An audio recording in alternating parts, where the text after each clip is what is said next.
Anthony B. Harris. That's right. We're here in beautiful Macon, Georgia, doing what we like to do and what we consider to do best. You be the judge of that.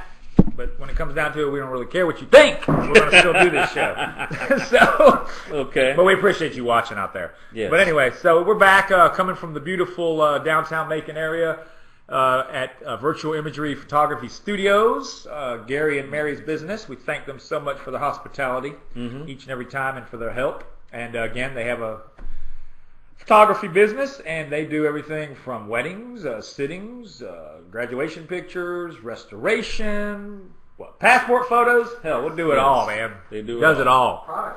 Product, everything. And Gary will also produce your little show. You know, if you want to have a little bedside book. Yeah, bedside book. Yeah, he's ready to do those too. You know, do some of those bedside books. But you are watching the Morning Roast. As I said, this is our second week of this show. We hopefully have the kinks worked out.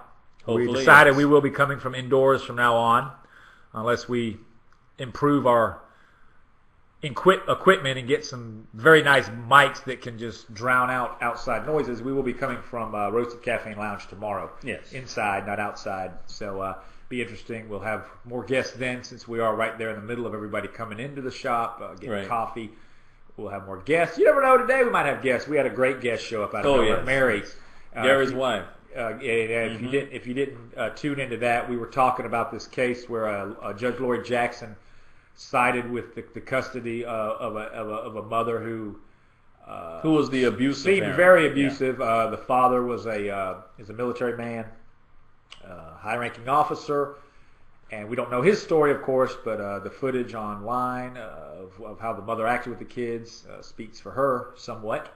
But Mary came on and gave us her side, because she's kind of been in a situation where she lost custody of kids from a previous husband. A different situation. I'm not saying it wasn't the same situation as far as abuse, but it made me think during the break.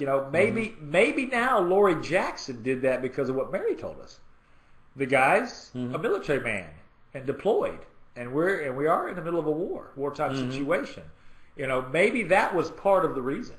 The judge, maybe the judge. The rest of the story. Right. Maybe the judge went with the mother because the father, which I'm not saying that's good reason. Right. But that is part of it, because having been a military man myself, and even if you're not, you know this, I think. But there's always something about.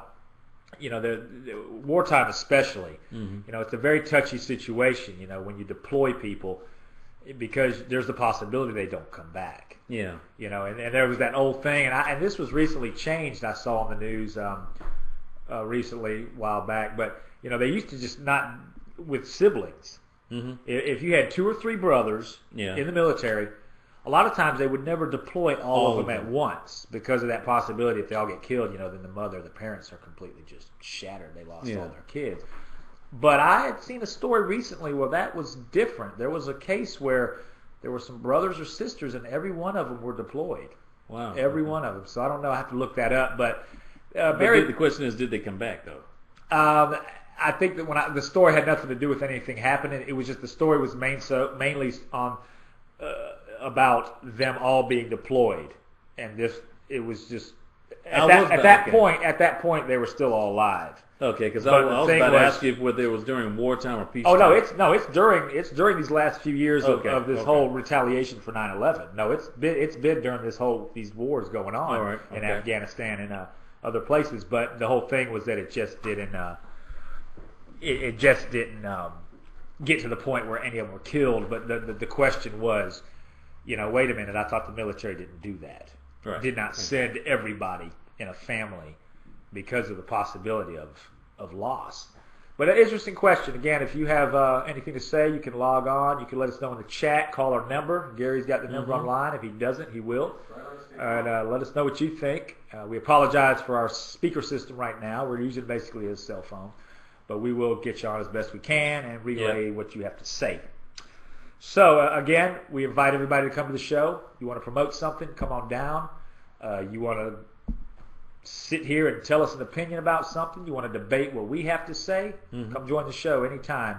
We do have some breaking news, though. We do? Oh, yes. Yes, we do. Okay. Breaking local news? Breaking local news. Local. Macon, Georgia. Right here in the state of Georgia. The Terrifield County Sheriff's Office said they have seized over 384 kilos of cocaine worth an estimated $13 million. They're planning to release more details Monday morning in a news conference at the offices of the U.S. Drug Enforcement Agency in Macon. Sheriff Johnny O. Smith is expected to take part. The cocaine, about 800 pounds of it, was reportedly seized during an arrest on Sunday in Lumber City. No further details are available at this time for right now. And we will give credit. That comes from Channel 13 WMAZ, is the local CBS affiliate. So, Agents are going to get very high, somebody says. yeah. Thank you. 800 pounds of cocaine. Agents are going to get very high, yeah. Yeah. Rick James was right. Cocaine's a hell of a drug. Yes, sir. Yes, sir. But again, the drug conversation. You know my beliefs. I think all drugs should be legal. It's just a way to basically thin the crowd. If you're stupid enough to do some of them, go right ahead and do them. You want to go to war? I'm talking to war. That's right. Okay. Okay, forget about it. But anyway, yeah, I mean, that's, I don't know. But it's a business. Scarface. It's a business. It's a business for the cops in the city. I mean, look how much money they make off of it. I mean, imagine, turn it around. Turn it around, Gary. Yep. Gary, you're looking at me like a deer caught in the headlights. No, Turn it around. Turn it around. Yeah. Drugs are legal. They pull these only guys. alcohol. No. I'm turning it around. Oh, Let's okay. say in my society, drugs are all legal. yes. You're still stupid if you want to do certain ones. Natural stuff, cool. But if you want to do heroin, meth, inject crap, that's Right. stupidity on my part. But you got to Your write insurance policy doesn't cover it. You can Right. exactly. But You if can control buy it, your you own can body. go- Yeah, you should be able to buy it. Turn it around. This is legal. This is all legal. These guys still get pulled over for speeding or something else that's not. Okay?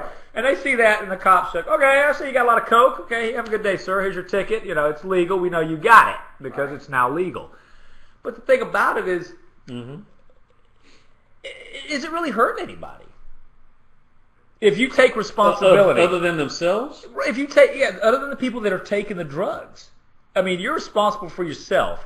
I'm not for forcing people to take drugs or anything like that. But come on, I mean, if you're going to sniff this stuff and going to take large amounts of it, maybe that you shouldn't or at all. Some people take large amounts of acetaminophen. Cigarettes, large amounts of alcohol, exactly. So my point But is, usually cigarette smoke doesn't deter your vision when you're driving or anything like that. I don't know. I don't know. Now messes it. No. Enough of it. I don't know. I mean, I don't Well, know. if I'm you not a smoke cigarette if you smoker. smoke the whole pack, perhaps Right. I know Just people say- 2 or 3 packs a day.